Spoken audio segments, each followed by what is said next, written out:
Hello guys, म चाहिँ ढेँडो खान लागेको आज लोकल कुखुराको मासुसँगै।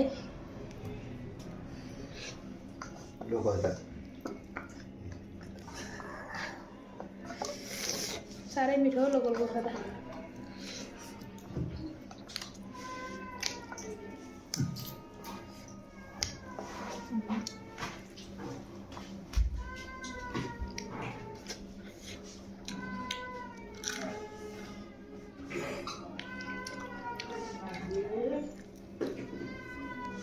लप्सीको अचार,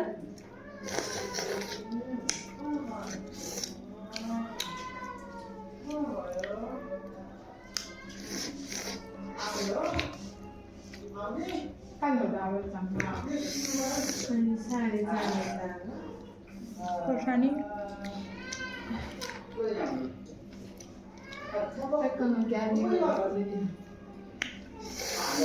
अचार चाहिँ अच्चा मिठो हुन्छ।